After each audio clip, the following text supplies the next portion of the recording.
ഈ വേനൽക്കാലത്ത് പ്രത്യേകിച്ച് ജൂലൈ 1 മുതൽ 15 വരെയുള്ള കാലയളവിൽ ഷാർജ ഇന്റർനാഷണൽ എയർപോർട്ട് റെക്കോർഡ് നിരക്കിൽ യാത്രക്കാരെ സ്വീകരിക്കാനിരിക്കുകയാണ്. ഏകദേശം 8 ലക്ഷത്തിലധികം യാത്രക്കാർ ഈ 2 ആഴ്ചക്കാലത്ത് വിമാനത്താവളം ഉപയോഗിക്കുമെന്നാണ് കണക്കുകൾ. യാത്രക്കാർക്ക് തടസ്സമില്ലാത്ത യാത്രാനുഭവം ഉറപ്പാക്കുന്നതിനായി എയർപോർട്ട് അധികൃതർ ചില പദ്ധതികളൊക്കെ തയ്യാറാക്കിയിട്ടുണ്ട്. വേനൽ അവധിക്കാലത്ത് യുഎയിലെ നിവാസികൾ നാട്ടിലേക്കും തണുത്ത അന്തരീക്ഷമുള്ള സ്ഥലങ്ങളിലേക്കൊക്കെ യാത്ര ചെയ്യുന്നത് പതിവാണല്ലോ.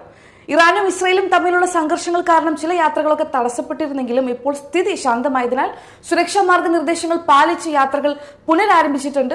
അതുകൊണ്ട് യാത്രക്കാർക്ക് മറ്റ് ബുദ്ധിമുട്ടുകൾ ഒന്നും ഇല്ലാതിരിക്കാൻ 3 മണിക്കൂർ മുമ്പായി എയർപോർട്ടിൽ എത്താനും ഓൺലൈൻ ചെക്ക് ഇൻ സേവനം ഉപയോഗിച്ച് തിരക്കിൽ നിന്ന് ഒഴിയാനും യാത്രക്കാരോട് ഷാർജ എയർപോർട്ട് അധികൃതർ നിർദ്ദേശിച്ചിട്ടുണ്ട്.